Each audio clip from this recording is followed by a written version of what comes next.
Hey everybody, welcome to a new video. This one's going to be a little bit different than the normal type of videos that I do. It's going to be a little bit more casual, and we're going to be going over gouache and basically just how to paint with the three primary colors plus black and white. So this is going to be Talons Gouache. And Talens makes amazing gouache. If you have not tried it before, has a really pretty smooth kind of velvety finish to it once it dries. And if you're not familiar with gouache, it's kind of right between acrylic and watercolor. So you can actually get it to act like a watercolor. It's just going to be a more opaque version of it.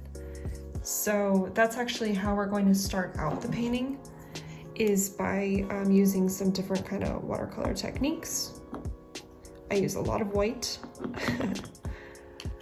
All right, so all you're gonna need to paint whatever subject you're painting, I'm painting a Furby, you're just gonna need your three primary colors plus also black and white.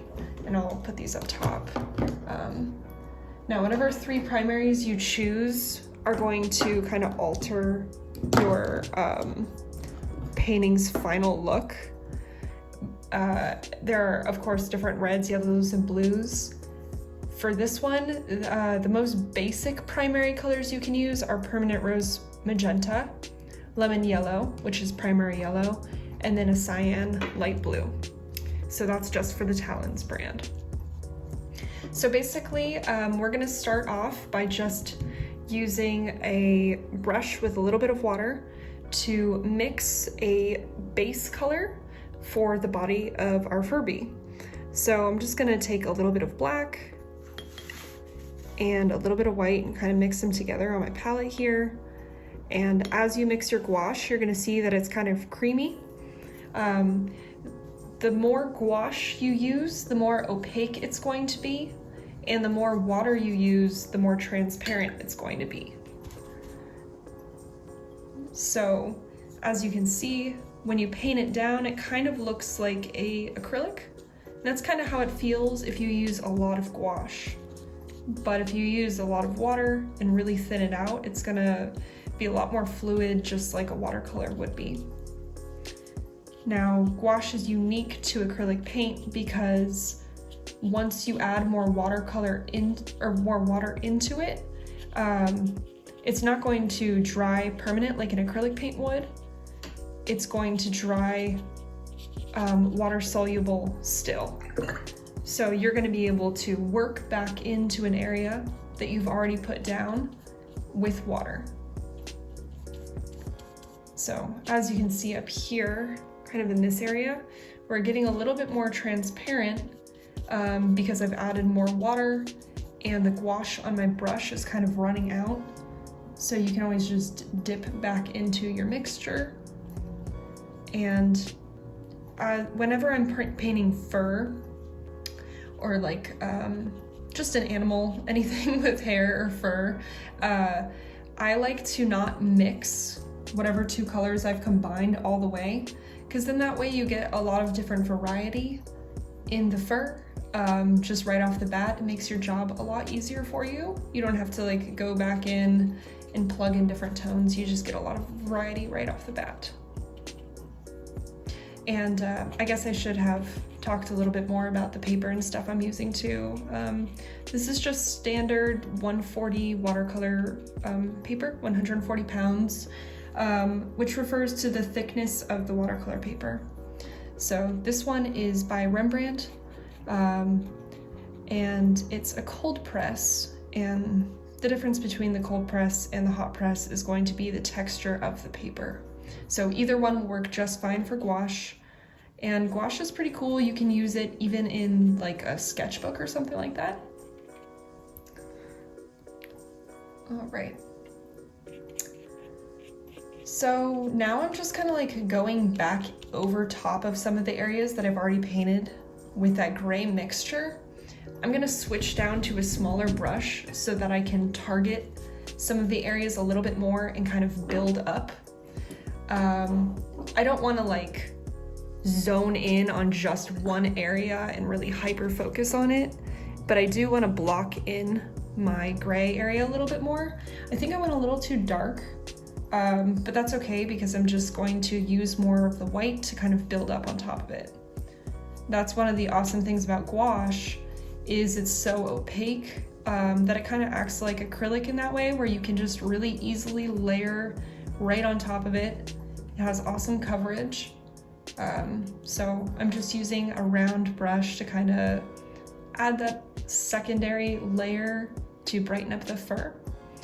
And as you can see, we got a little bit of like fuzzy action happening already. So we're on the right path to making this Furby look just as he should. And yeah, you can build up as many layers as you want to.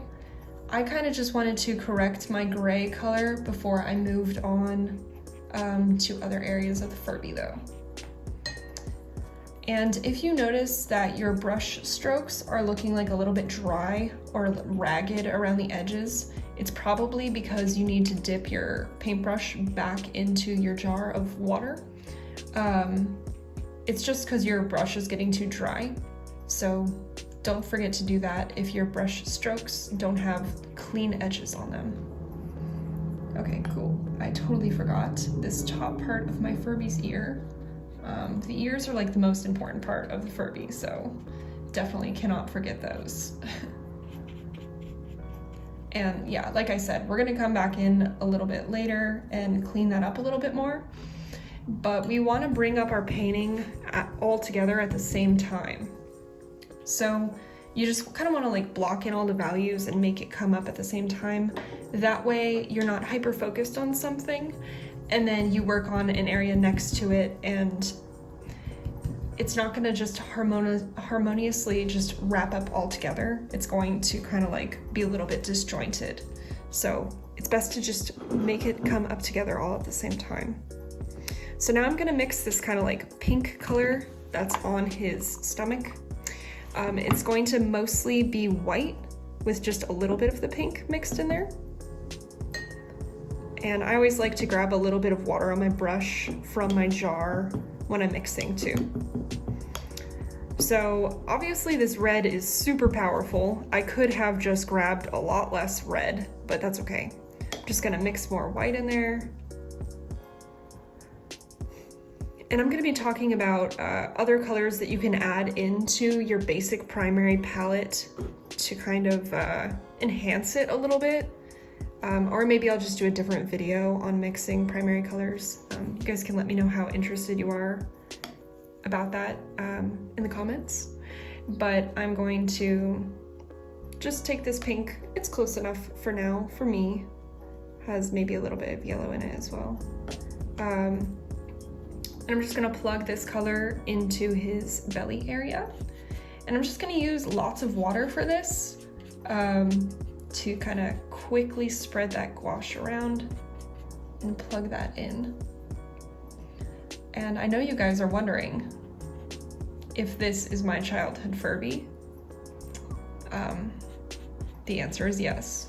It's my childhood Furby. He's traveled with me, and he doesn't have a name or anything, but I've always thought that they were cute. And for all of those of you that were born after the 90s, these were pretty magical. The Furbys were super sought after, so nobody knows why. It's pretty mystical and amazing, so. Okay, cool. So I'm actually not even too like worried about the edges around my Furby for now, because I think I'm gonna put a background color on this. Maybe like a lavender, I don't know yet. But basically that's why we want to just kind of plug in all of our colors so that we're able to look at everything overall and kind of go from there. Cool. So we have some more kind of like hairy pink fur area up top. So I'm gonna dip my brush into that white and get that kind of mixture variety that I was talking about when I painted the gray fur initially. So, okay.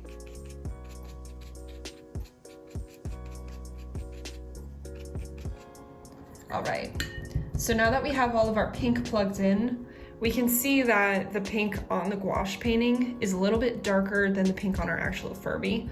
So I'm gonna go ahead and size down again to the round brush and just mix a little bit more white into the pink that I mixed. And we're just gonna go ahead and plug in kind of a secondary layer wherever we see some highlighted areas.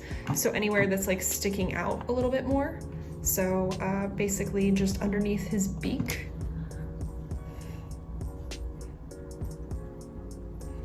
And I just, whenever I'm painting fur, I just kind of plug it in super loose. You know, the more you kind of try to control something like fur, I feel like the less natural it looks. So you just kind of gotta let some stuff be. I just do choppy kind of brush strokes all on top of each other to fill in the area.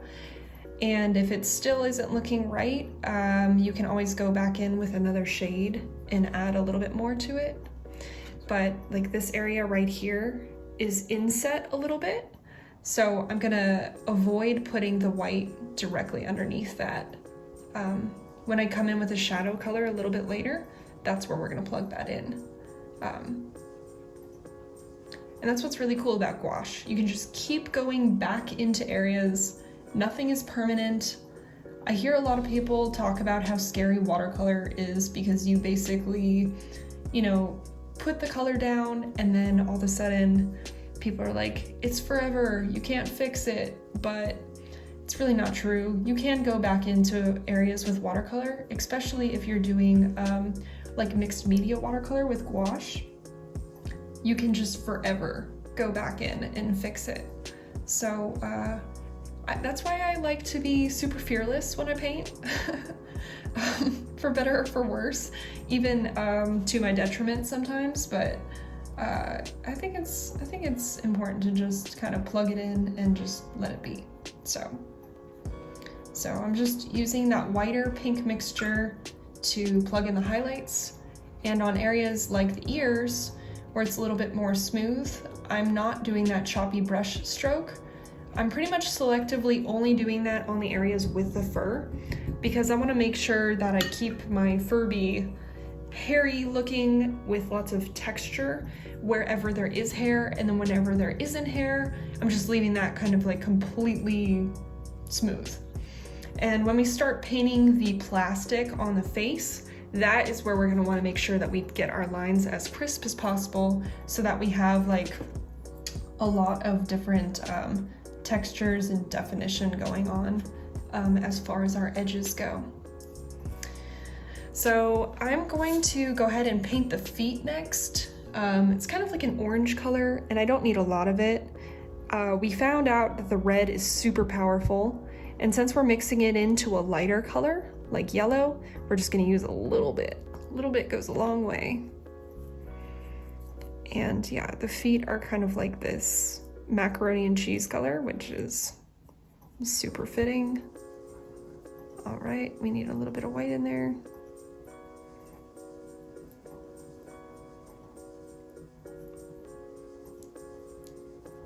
Okay, cool. Yeah, I wonder what was going through people's minds when they invented the Furby. It was just kind of, I don't know. You know what? I should have really looked into the history of Furbys before I started this video because I feel like that would have been great to talk about, but oh well. If you guys know anything about Furbys, let me know. I would love to learn. But basically, I'm just filling in those feet pretty flat with that orange color. I will go back in and add the highlights as soon as those dry up. Just want to make sure I have those plugged in. They are looking a little bit darker right now. The gouache is going to dry a little bit of a different color when it's wet than when it's dry. So if you're not sure about how the color is going to look when it's completely dry, especially if it looks a little bit off right now, then let it dry before you work back into it. Okay, so I decided that I want to do that background color, like a lavender. I think it's going to be really pretty. And I'm going to switch up to my bigger angled brush, and I'm just going to add a little bit of blue into this pink mixture off to the side. I don't want this to be like a super overpowering background or anything, so when I apply this, I'm just going to make sure to really focus on painting it really clean around any areas that I have smooth, and then choppy around any areas that I have for the fur. And I'm going to use a good amount of water to plug that in as well. I really like these angled brushes when painting areas like fur. We don't have to worry too much about that line for the fur because we're gonna go back in and kind of overlap it a little bit more, so it'll look a little bit more natural once we have gone back over that edge. Yeah. And if you have like any sketch lines or any areas that you painted that you're unhappy with, this gouache will cover it pretty well. And you can see the area that's a little bit more wet versus a little bit more dry already. Cool, I should have mixed more purple, guys, but that's all right. If you run out of a color and you're not positive about like making it the exact same shade, just play around with it, and in my opinion, it doesn't have to be exactly the same shade as long as it's close enough. Especially when you're painting a Furby, I mean, let's be real. So if I was a smart person, I would have taped down this piece of paper to begin with. You can use masking tape. I even have it out. I just forgot to do it. You can make like really crisp, clean lines around your illustration with that masking tape. And basically it will hold your painting in place and make it so that you don't have to hold it. So maybe once my purple background dries, I'll tape it down. And the reason why people also tape down watercolor paper is so that your watercolor paper doesn't buckle as you're painting, depending on what pound you're using. Typically 140 pound will buckle a little bit, whereas something like 300 pound will not. But if you use a ton of water, it still can. So I typically tape mine down, but I also like to be able to hold my painting up to the camera to show you guys like certain areas of something that I'm talking about. So it didn't happen this time, but if I was painting on my own, I probably would do it.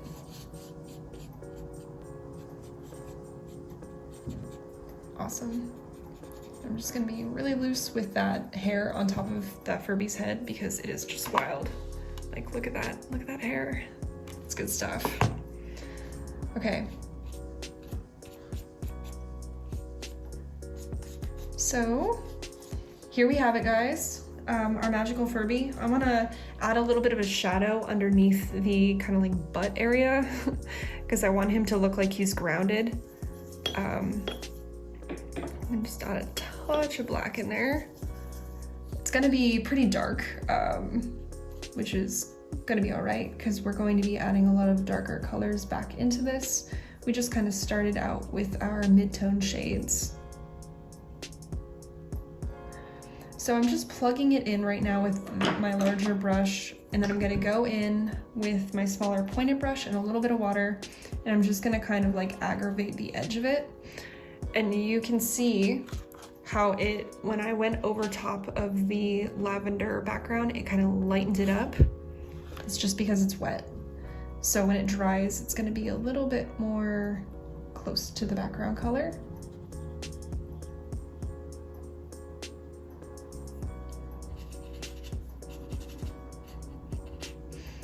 All right, and then to add a little bit more kind of variety in our background, I don't want it to be so flat.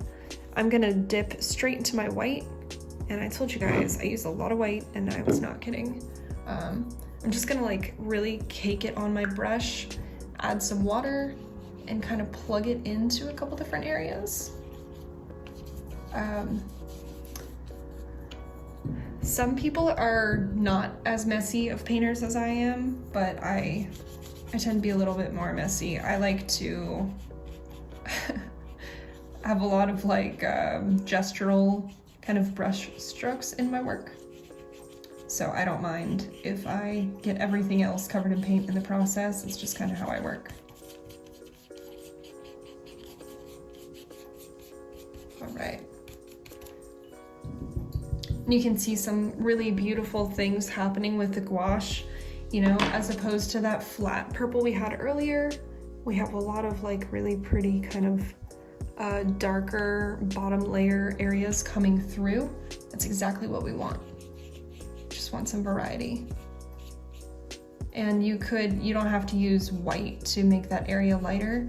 Like we could have used a light blue to go over top, and then you would have had that darker purple coming through that light blue. Both really pretty choices, just depending on, you know, whatever you want. And of course, the more water you add to the top layer, the more your bottom layer is going to show through. So your water is really going to gauge how transparent your gouache is.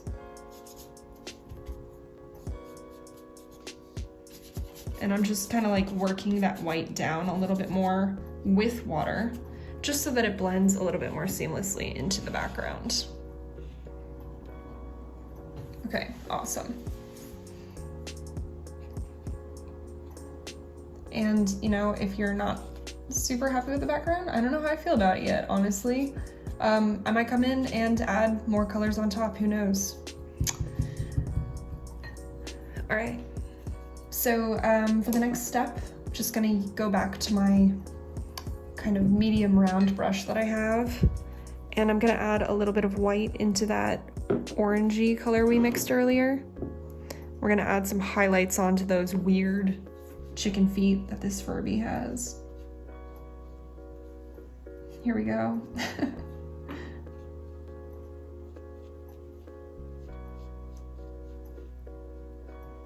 Cool. So I just kind of plugged in the highlights, plugged in those highlights in a couple different areas on the feet. And then I dried off my brush, and now I'm gonna focus on just kind of blending out the edges of it a little bit, just by kind of like feathering over them with my brush. And we can always go back in and reestablish those darker areas or even edges if they got lost.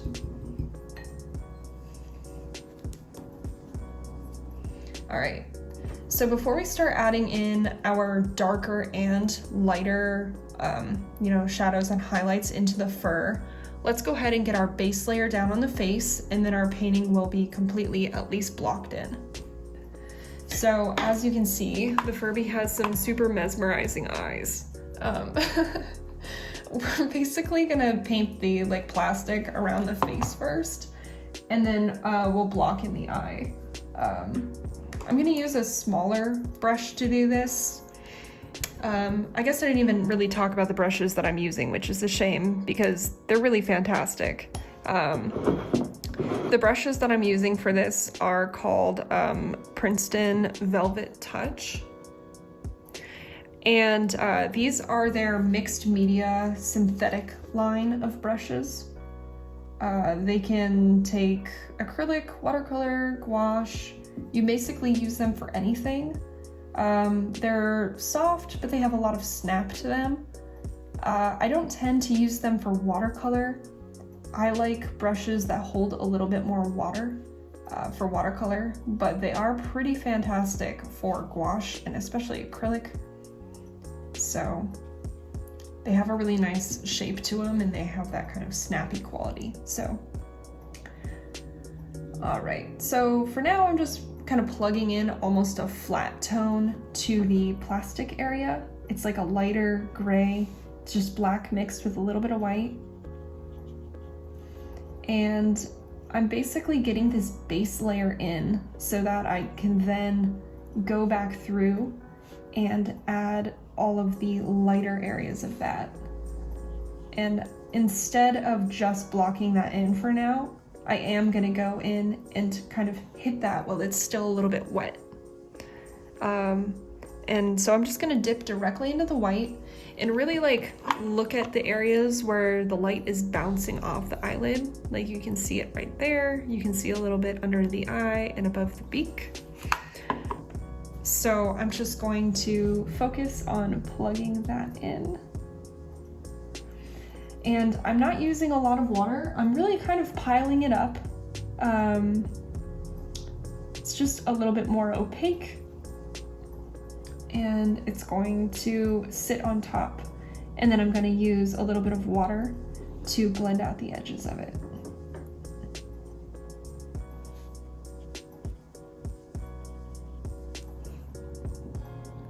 Oh, I'm just like painting this right now, and I'm just wondering what it would be like to be a Furby. Just be a freak of nature. I say that with the most endearing, like, possible sense to it, I guess. I don't know what I'm talking about. I'm just painting a Furby. I don't know what I'm doing with my life, so. All right, I'm gonna rinse off my brush here. And I'm just gonna use a wet brush to kind of like focus on the edges of those highlights I just plugged in. I know I probably sound like a broken record, but it really is that same kind of technique. As you're applying it around the eyes and stuff, don't worry about being too tight with it just yet, because we're just blocking in this bigger area first. That's why I'm like keeping the eyes, the inner part of the eyes and the beak for last, because I want those to be the cleanest. So now I'm gonna mix a little bit of a darker gray to plug in some of those darker kind of shadowed areas throughout.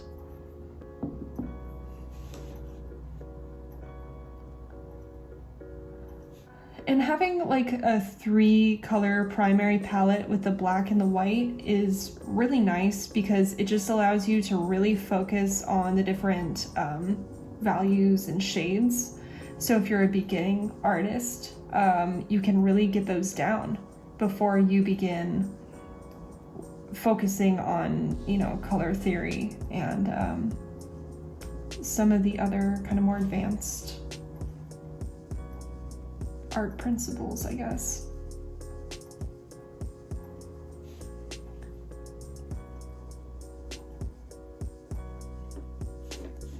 And one thing too is like once you start getting into the more specific areas of whatever you're painting, you want to make sure that you don't overdo it too. Like it's easy to overdo areas because you're like, oh, I have this color on my brush and I want to plug it in. You just want to make sure less is more, and you're being really deliberate with where you put those brush strokes. Right, and I'm just going to take a wet brush with just like a little bit of that same color and blend it out. We really want to make sure that these areas are really smooth and crisp, because, you know, this is the hard plastic as opposed to the fur. And so our crispness of our edges are really going to make a difference here, because the more crisp these lines are, the more furry and fluffy the rest of the painting is going to look.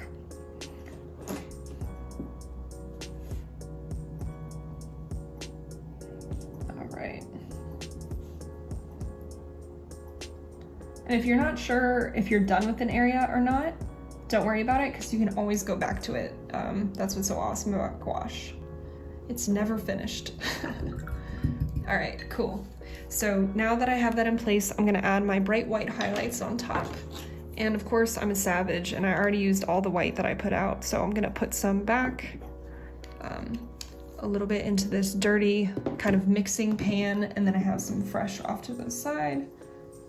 And I'm gonna dip right into the fresh one and just add a couple bright highlights right on top of those eyelids and any other areas that I see direct light kind of bouncing off of my Furby.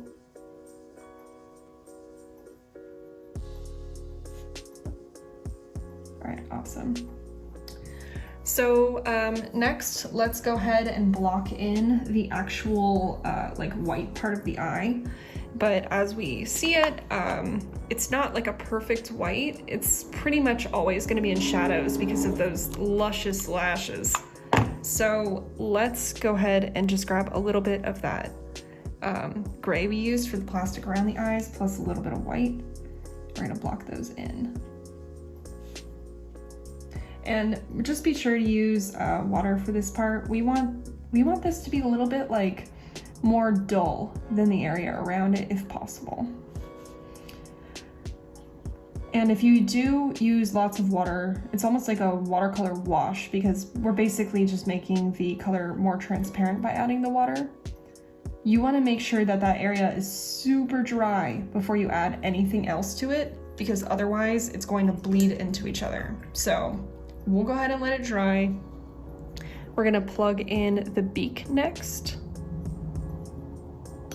while we let that dry, and then we'll come back to the pupil of the eyes. And yeah, I mean, I said I was gonna talk a little bit about the actual primary palette, so I guess I should do that. Basically, these colors allow you to just focus on your 3 primary colors. Out of it, you can mix orange, you can mix purple, and you can mix green. On top of that, if your green is looking a little bit too yellow, all you have to do is add more blue into it. So it keeps things really simple. And if your colors are too vibrant, you can add a little bit of black into it to kind of tone it down. Alternatively, if it's too dark, all you need to do is add a little bit of white into it.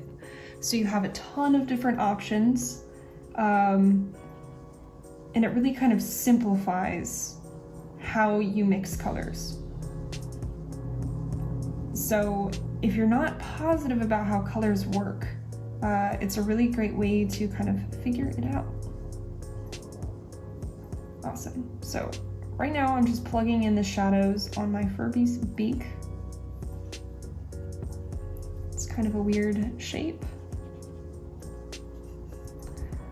And for now, I'm gonna let that be until it dries up, and then I'm gonna add that other layer of brighter yellow with a couple highlights on there, because it looks a little bit too dull right now. So I could go back in with yellow right on top of the wet, but it's gonna have a little bit different of a look. I guess I'll go ahead and show that. It's gonna blend together a little bit more. So if you want the yellow to look, I guess a little bit more cohesive, then you could mix it in when it's wet. But if you want it to look more separate, then you would wait for it to dry. So it just depends on what look you're going for, whether or not you wait for a layer to dry or not.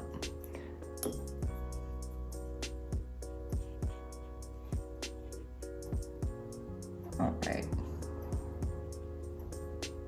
Furby's coming to life, guys. Pretty stoked about it. Okay. So now that the area around the eyeball has dried up, which is another thing about gouache, it dries super fast, I'm going to go ahead and just take a little bit of blue plus some water and plug in that iris. And yeah, another thing about working with a super limited palette, like a primary plus white and black, is your paintings look pretty cohesive when you're done with them. Working with the limited palette really allows all of your colors to work with each other, because we've used this blue in the background and now we're using it in the eye. We're going to use it in the darker shadows throughout the Furby as well. So all of the colors are going to work together really nicely. All right, so next we're going to mix our darker blue. I'm just going to add a little bit of black over here with some blue. So if you want your color darker, just add a little bit of black. If you want it lighter, just add a little bit of white.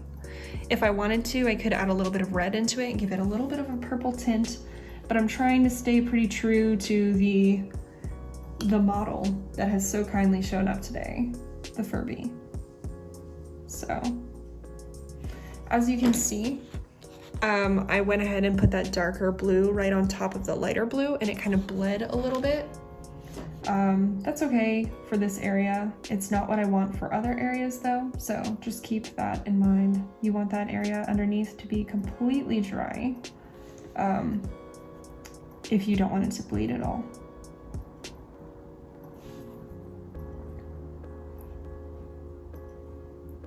And gouache is a little bit different than watercolor, where it kind of has a little bit more of a deliberate kind of placement to it. It doesn't really soak into the watercolor paper. It actually kind of sits on top.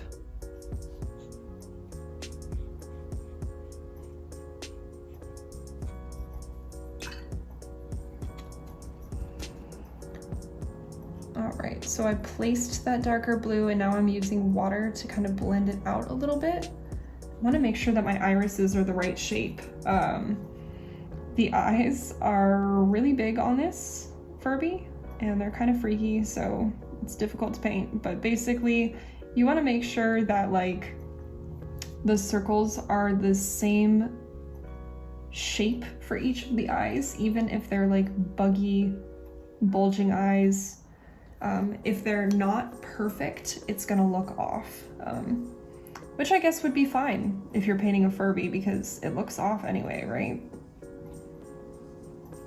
But especially when you're painting like animals or humans, this Furby is a little bit at a 3/4, so it's, you know, its eyes are gonna be a little bit of a different shape, but they're gonna still be really close.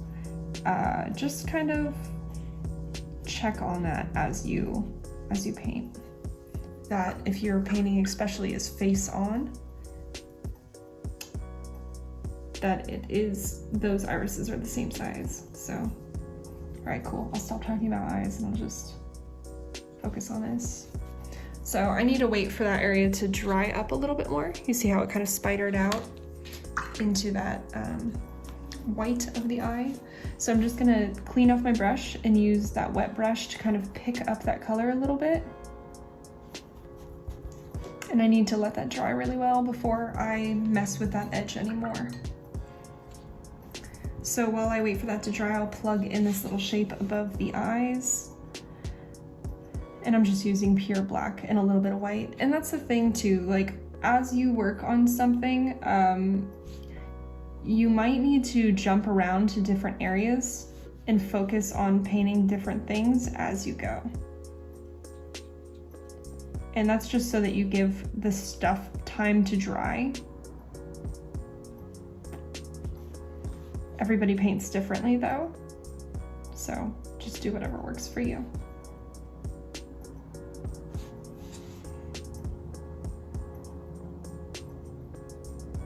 All right, cool. So while we have this blackout, we're waiting for those eyes to dry up really well. I'm gonna go ahead and plug some of this darker black into the area around the eyeball.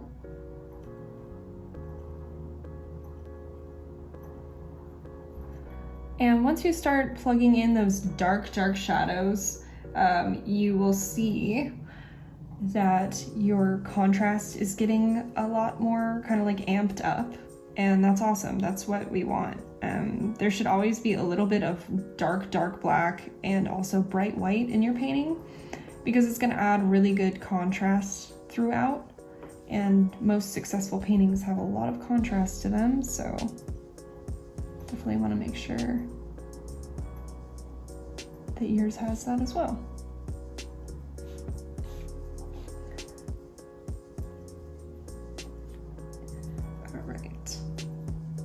So I'm gonna wait to do like the very center of the eye until after I get my blue down how I want it to, but I am gonna plug in those eyelashes.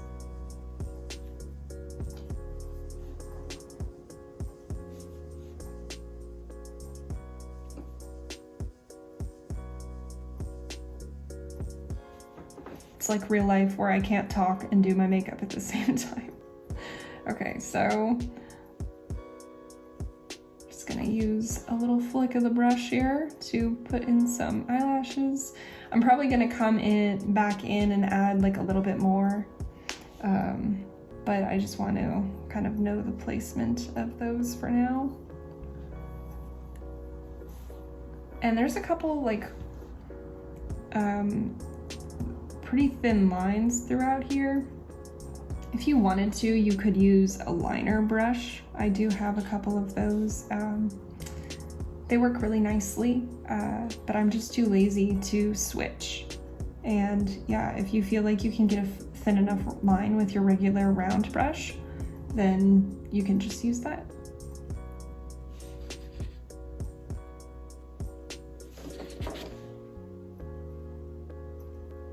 Of course, my hands, they're so shaky. I've had too much caffeine today so far, so. But yeah, the gouache dries up pretty quick, so you're able to put your hands on the painting. And if I wanted to, I could tape it down at this point as well. And if you accidentally, you know, messed up like a line or area, no worries, because you can always go back in and clean up the other edge with gouache.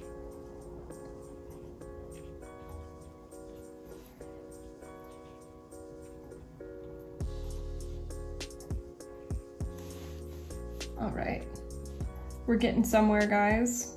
I think, you know, we're getting there. We still have a little ways to go on our Furby, but we're just plugging along. Just using black with a little bit of water in it to kind of plug in those lines and differentiate the different planes here, especially when doing the plastic stuff. You want to make sure that you get a crisp of a line as you can. I know it's no easy feat.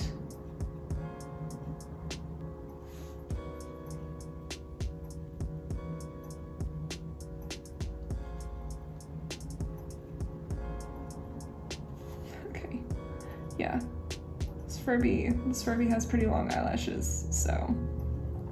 Okay, cool. So now I want to plug back in some of the lighter blue that's around that eye, the pupil. And so I'm just gonna use a lot of white with a little bit of blue and just paint right over top of that darker blue.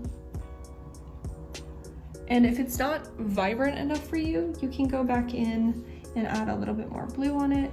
It's really just kind of like a push and pull situation of, you know, how much you want your colors to be layered up.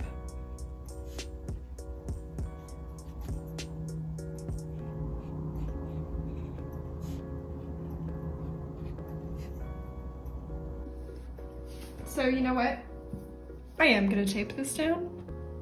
So normally when you're taping down a painting, you would go like the whole length of the painting, probably with masking tape that's a little bit thicker than this, to be honest.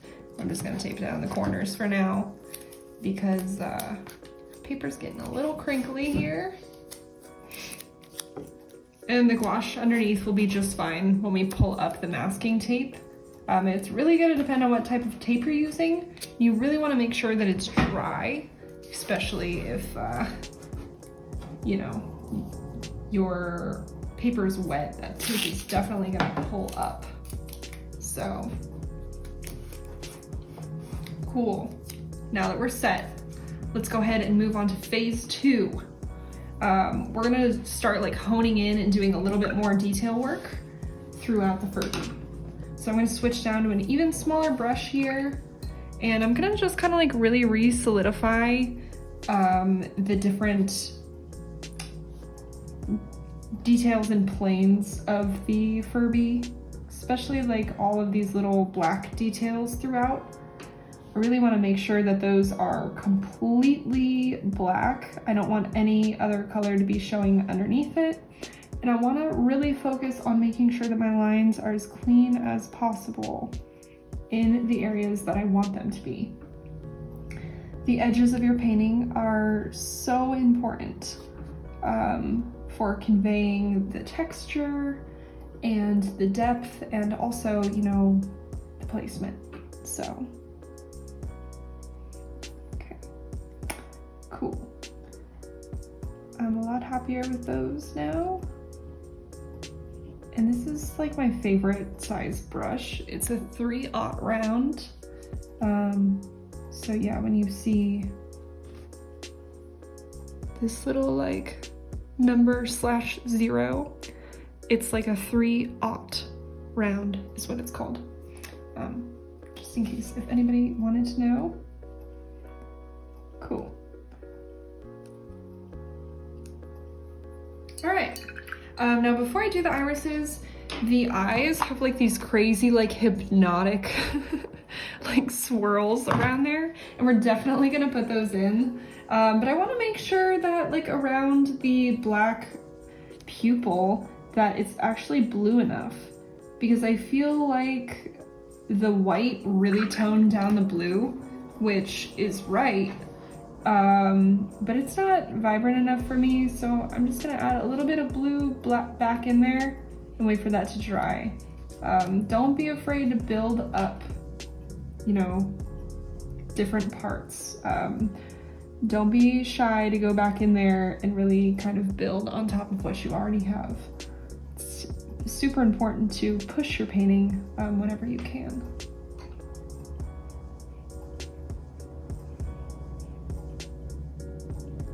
All right.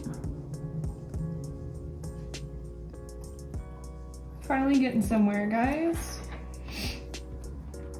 So I'm gonna do the iris like dead last for painting the details of the eyes, because I want to make sure that it's really super clean. So I wonder if can I zoom in? Yes, okay, I can. I'm gonna zoom in a little bit for you guys to see this part, because I want to like stress how important it is for the edges to be completely crisp. You can see how tight that looks as opposed to this.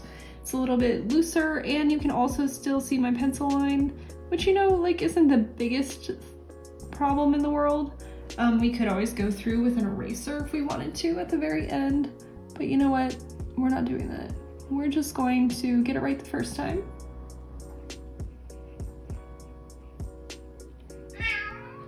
Oh, and there's my kitty. All right, so I'm just gonna kind of like finish circling out with this darker blue color all the way around that colored part of the eye in the smaller brush. Just really focusing on the outside edge to make that as crisp as possible. The eyes are definitely going to be a focal point of the piece, and so we want to make sure that they are going to be kind of like our most refined area that really grabs your attention and is really done well. Right, and then I'm gonna use the same small brush with just a little bit of water on it, just to kind of blend that darker color inward a little bit. We want to make sure that it kind of like seamlessly blends in to the center part of the eye.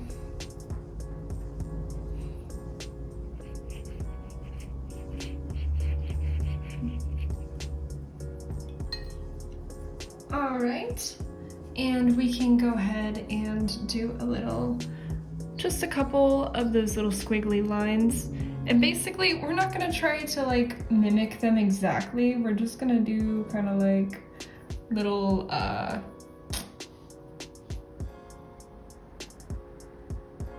don't know, suggestions, I guess.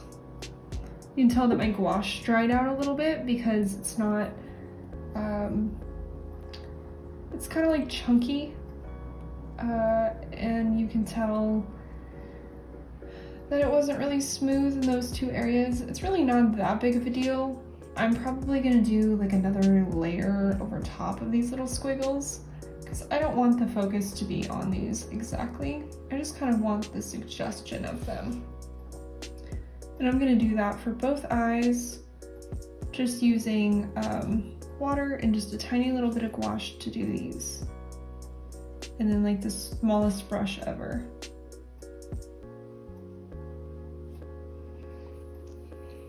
I know it looks insane right now, but don't worry, we're gonna we're gonna dull it down a little bit.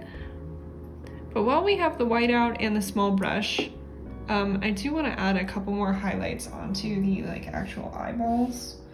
I feel like the fur is kind of encroaching over here a little bit. And yeah, I just need to add a couple more little highlights into this area. And yeah, like I said earlier, don't be afraid to really get in there and cover up areas that you don't like that maybe were mistakes. You can really reshape certain areas by just adding a lot of gouache right on top. It's pretty opaque when you really pile it up.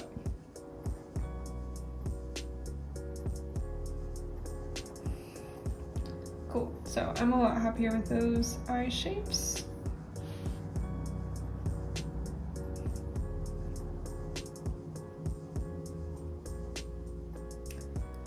And you know, you could be so picky with the highlights throughout. It's totally up to you, like how deep you really want to go and how perfect you really want to make your illustration. For the sake of this demo, I'm just kind of blocking in the most essential stuff. But you do want to make sure that you're being as clean and deliberate with your placement for your kind of like final strokes on the area.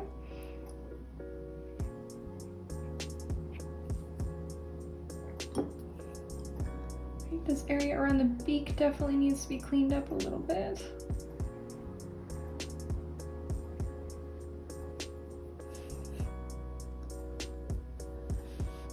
And yeah, like this part that's here in the little Furby's face, we have so many different planes and detail that I'm just trying to capture how the light is like bouncing off of those places.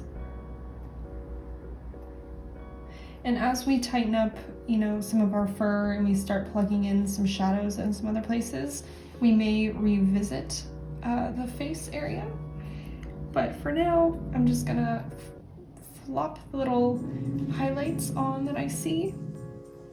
And not all your highlights need to be bright white, you know, like for the beak here, I'm gonna add some more yellow highlights, because if all of your highlights are white, then that's going to be the most kind of like, that's gonna be your range for highlights, will just be white. And there's so many other colors that we're seeing in here, so we're gonna take advantage and place different highlight areas throughout.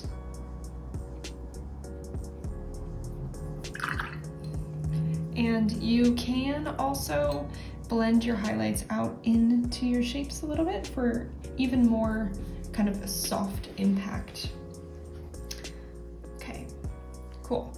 So now that we have our eyes kind of in place, I'm gonna do kind of a quick once over with a little bit of blue and a little bit of water. And what this is gonna do is it's gonna tone down these super crazy spirals a little bit.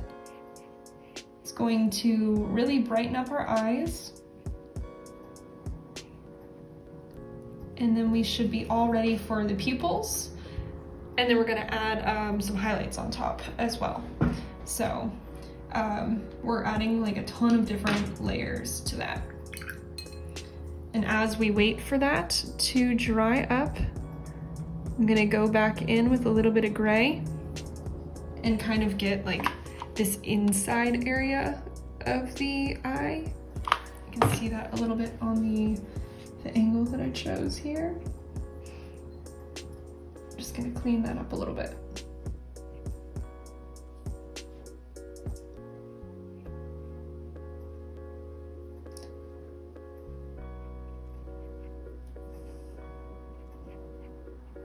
Yeah, Furbys, they're pretty great. I have like a comic project coming up that I have been planning and trying to get to for a long time that features kind of a Furby, so I'm really excited about it.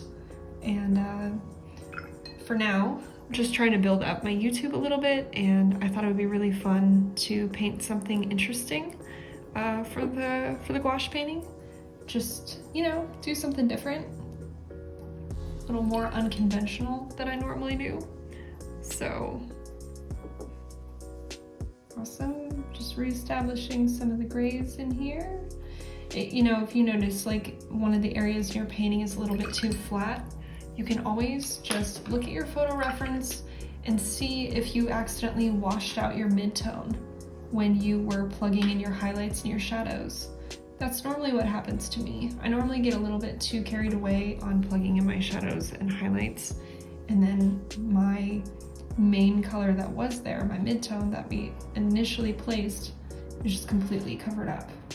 It happens to the best of us. So all you have to do is just remix your mid-tone and plug that back in.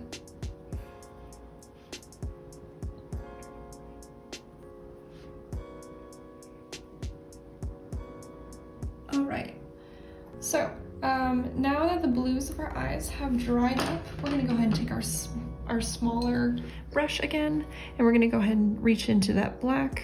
We wanna make sure that we have pure black, and we will go ahead and paint that pupil right over top of the center part of the eye.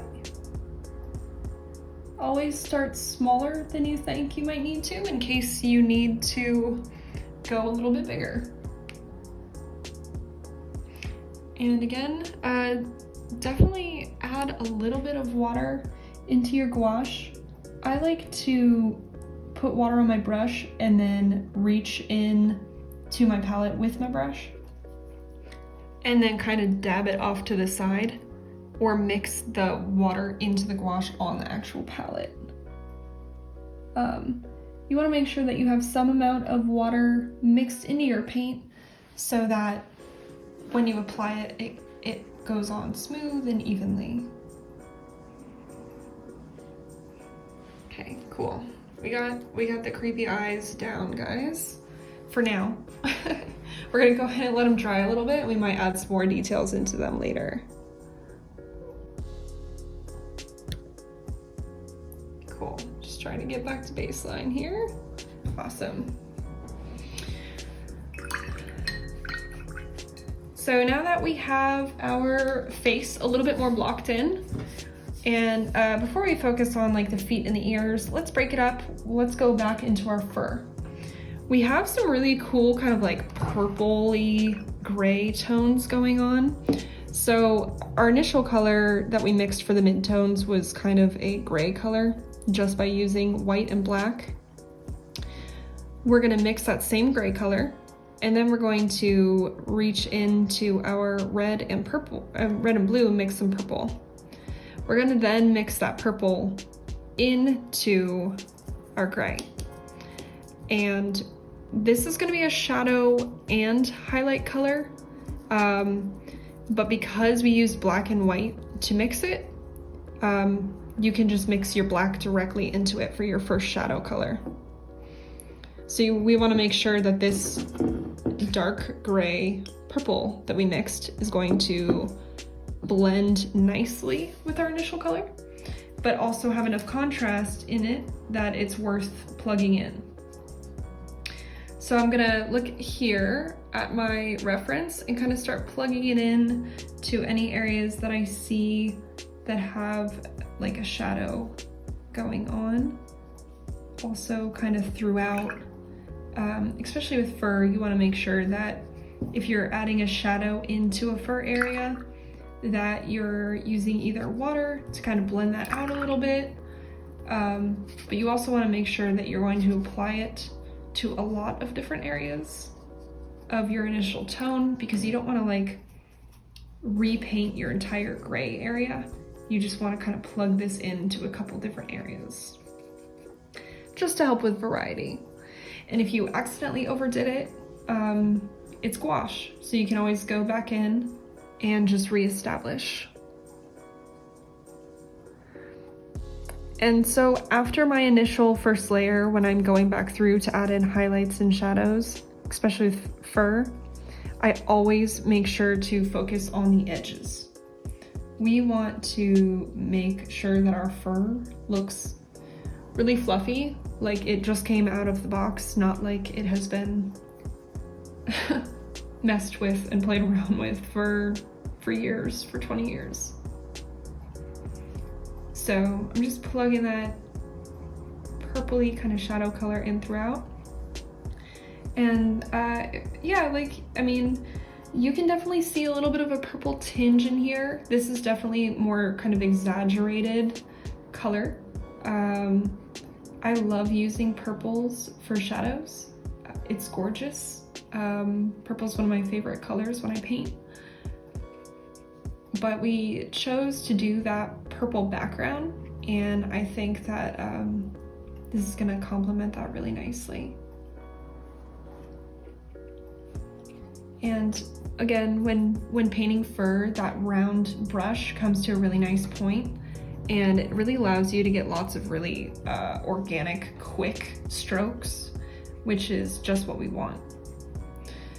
Also, the purple in the fur is really gonna help break up from the initial plastic of the face. And that's gonna be really nice because we don't want our Furby to just look like a complete blob of gray. We want the fur to look like it has a different texture and color from the initial plastic face. And don't forget to dip your brush loaded with the same color into water to get some softer strokes throughout as well.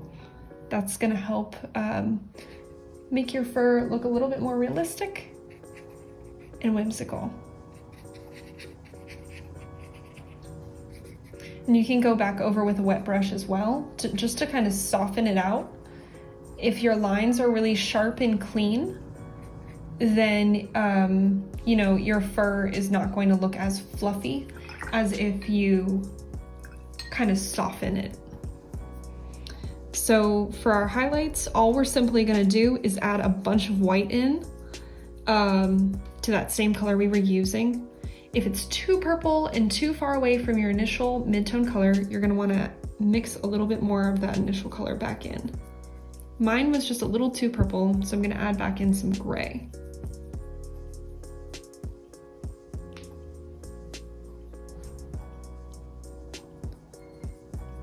So I'm just gonna make sure that it's a lot lighter than the mid-tone that I had, basically.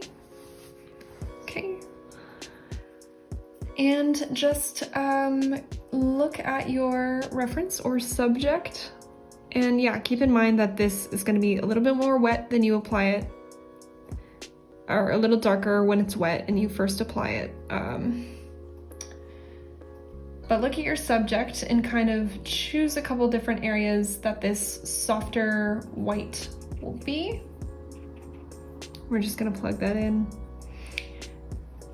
So, you know, if you have never used gouache and you're interested in it, just keep in mind that it's gonna layer and act a lot like acrylic. I like to use it in conjunction with watercolor. Basically, you would just do your watercolor washes. The initial first part will be in watercolor, as opposed to watering down the gouache. You would just use watercolor instead. And then basically just use the gouache for the more opaque kind of top layers, any adjustments you have. I think that the watercolor is really fun to use because of the transparency, but everybody has their own thoughts on that. So I'm definitely gonna make sure to plug in this lighter gray on top of the ears. I forgot to plug in the darker gray there. It's cool.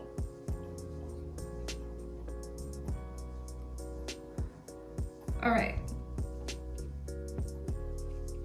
So now that our Furby is looking substantially fluffy, he looks a little bit too clean now. So I'm just gonna take a wet brush and just kind of go over the brush strokes that I just placed and just kind of like mess them up a little bit. Soften some of the edges, make it a little bit more messy and a little bit less deliberate.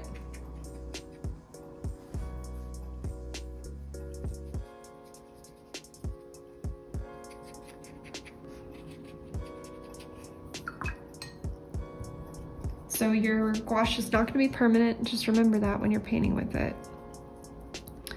Gonna mix the color closer to the mid-tone, plug it into a couple places, and then we're gonna call the gray fur color pretty much done. Unless if we wanted to go back in and add some more white throughout. My reference for my gray is definitely a little bit lighter.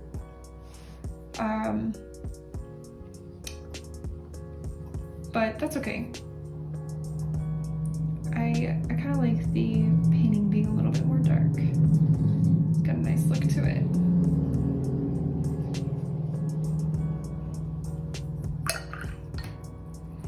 All right, we have a lot of work left to do on the inner part of the ears and the feet. And I'm gonna actually just go ahead and paint that and speed it up a little bit just so you guys don't have to sit through me telling you how to do the same thing basically. But I'm gonna go ahead and apply that same deal to the stomach, the top of the hair here, and then the ears. And then I'll come back on to paint the feet and do the final details.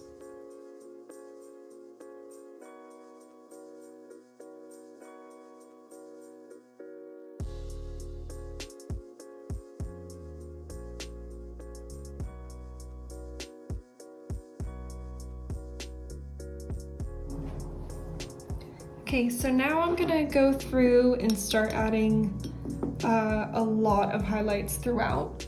I wanted to show you guys basically how and where I decide to place my highlights. I use a lot of rim lighting in my artwork. So basically you just follow the edges of like a certain area of your piece, and you're gonna just follow those lines and add that highlight line right next to it. And basically it's going to make a really nice kind of popping out effect. Now you can just leave the line, but in some areas I like to blend that line in to the illustration a little bit more. And you're gonna see how much that tends to like brighten up the illustration. So I always paint mine a little bit darker and then I come through with my highlights. Now our hair is looking kind of like stringy. So we're gonna start blocking in some like highlight areas as opposed to like focusing on individual strands of hair. Now you're gonna hone in and focus on an area. And we're gonna focus on the most right side here. And then we're gonna take a wet brush and we're just gonna blend that in. And again, remember that when it dries, it's gonna look a little bit different. But we have some fur like coming into that eye area. And we're gonna carry that highlight down the stomach onto this little stomach pooch. And also down this side, which gives us like a little bit more opportunity to add some more lines that break that right barrier. And you can layer up this highlight as much as you want. I like to start off with just one layer to see where it kind of takes me, you know. But you can do more than one. But I recommend just painting in your one layer, using a little bit of water to blend it in. You know, give it a chance to dry so you can see what you're working with. And we have a highlight over here on this right-hand side. It's kind of picking up some of the fur that's sticking out a little bit more over here.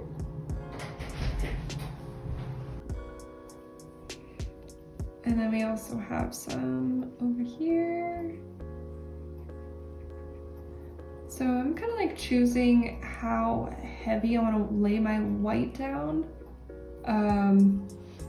You don't want all of your highlights to be the same strength. It's kind of the same concept that we talked about when tinting your highlights.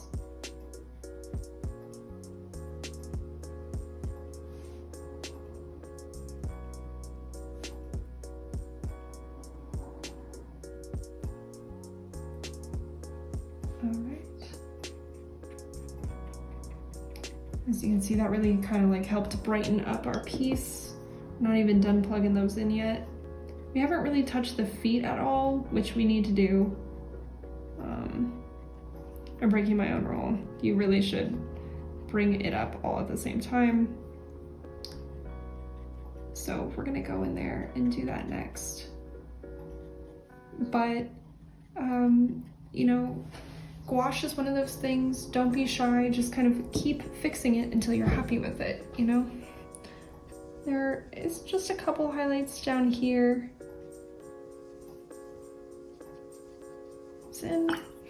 And this Furby has like these cheetah print spots throughout it. And I'm kind of sad you can't see the tail now that I think about it. I think I might have to get a little creative here and show some of that off. But basically our next step is going to be to add in some of those cheetah spots.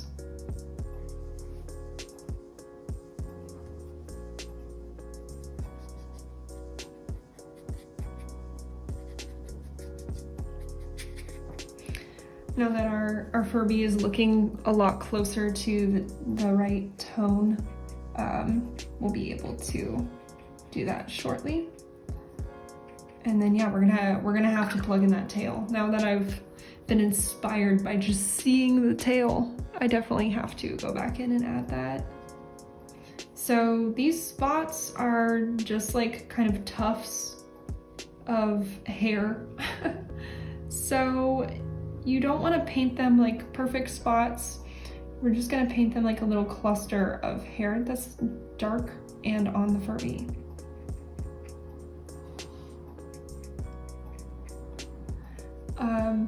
But you know, it's also your job as the illustrator to kind of look at it overall and maybe add in a couple imaginary spots, even if they're not there. So I'm gonna just add a couple more just so that it's pretty dynamic. Cool. The fur on top of the head definitely has like a lot more white in it. So I'm gonna go in, add in some more white.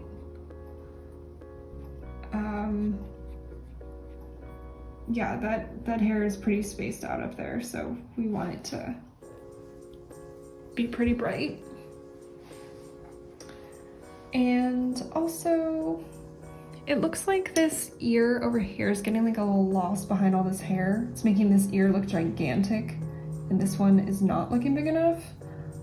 So just gonna make sure that we really establish that ear as well. And if that means that, you know, if we're losing a little bit of the line, we can come in with a darker color and kind of re-outline it, and it will instantly draw a little bit more attention to this ear. And we can even plug in a little bit of shadow work just to make sure that you can see the full shape. And if you know, want to apply that same line over to your other ear, just to make them a little bit more symmetrical, you can do that. Not necessary though. That hard line is gonna be nice though, because that's like the only on the outer edge non-fuzzy part of our Furby. Now our feet are also made of that same kind of like soft material. So we are gonna have to do that darker line down here just to match it up. But first I want to add a little bit more of a shadow onto the feet. Got a little messy with my water there. So if you drip water onto an area that you've already painted with gouache, you may find that it has completely like picked up that gouache. There's two things you can do.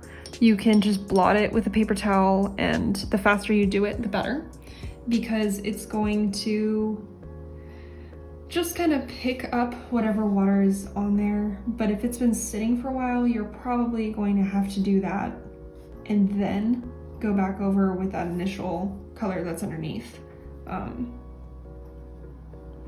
So I just plugged in some shadows using a warmer version of the foot color, and I'm going to use that same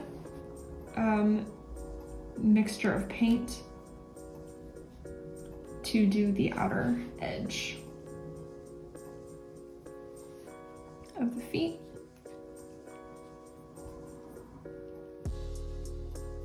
And I'm also going to just plug in a little bit here and there.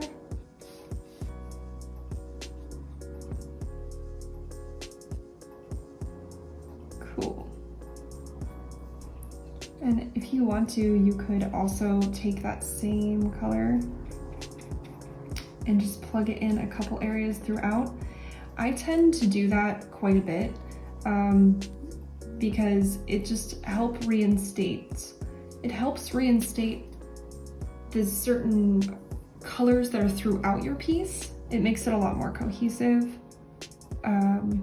So if you mix a color and you look at your reference photo and you see hints of it throughout, definitely use that as an opportunity just to get a little bit more definition somewhere. I'm gonna kind of exaggerate a couple of my values now that I'm getting closer to the end.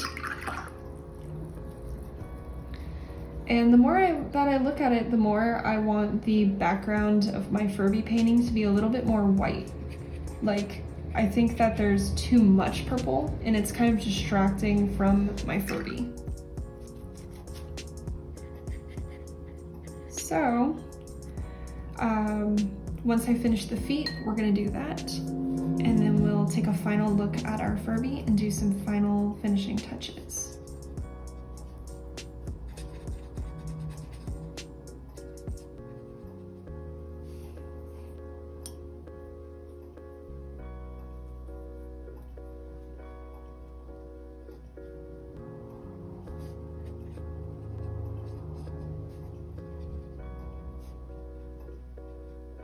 I just think about like the old classical master painters, and they're beautiful, especially like the Dutch still life paintings and how gorgeous they were, and just like the beautiful like fruit and subject matter that's going on. And then here we are just all these years later, just literally painting a Furby.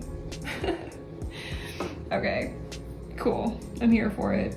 This is my existence now, so it's fine. So, like I said, I'm pretty unhappy with my background. I feel like it's taking away from the Furby. So I'm gonna dip into my white here, and I'm gonna kind of just cover up a little bit of our purple throughout the piece. And I think like letting some of the purple show through by thinning down the gouache with water is going to help out a lot. And I'm still gonna leave the ground area like pretty purple. And I'm gonna do that by just really using a lot of water, working that water in to the pre-existing purple area that's down below, while keeping it a little more paint heavy up around the ears.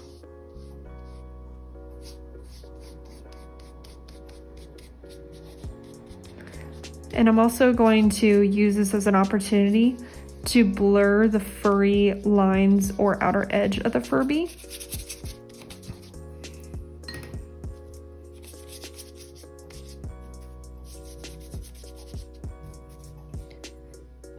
And yeah, I'm not too worried about like the outline area of the shadow, really. It's okay with me if it's pretty jagged.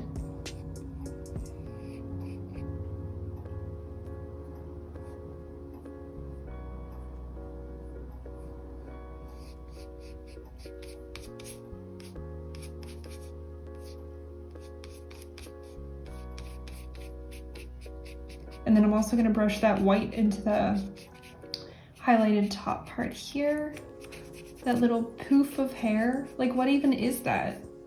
This Furby would never, if Furbys were a real animal, they would never survive out in the wild. And I guess I'm fine with that, because if they were real, I would just have them all as pets. I mean, I would share, of course, but you can tell we're getting near the end of the demo because I'm just ranting now. Okay. I think that I'll definitely have to do a separate video about color mixing. Just because I didn't really get a chance to talk too much about it today. But I'm happier with the white that I've put into the background. I think that that looks nice. And yeah, one more thing also about the gouache. You don't always have to squeeze out new gouache each time you paint. It's not like acrylic paint in that way, it's more like watercolor. So if your gouache dries in your palette, you can always reconstitute it with water because it is a water-soluble paint, not a waterproof or non-water-soluble paint like acrylic. So it's very, very user-friendly, actually. It's one of the most user-friendly mediums, in my opinion.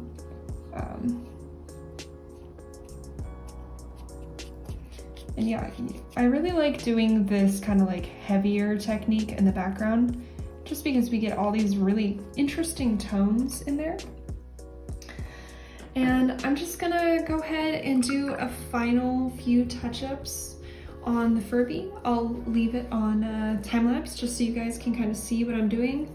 I'm just gonna take one last overall look at the Furby though and see if there's any areas that I missed.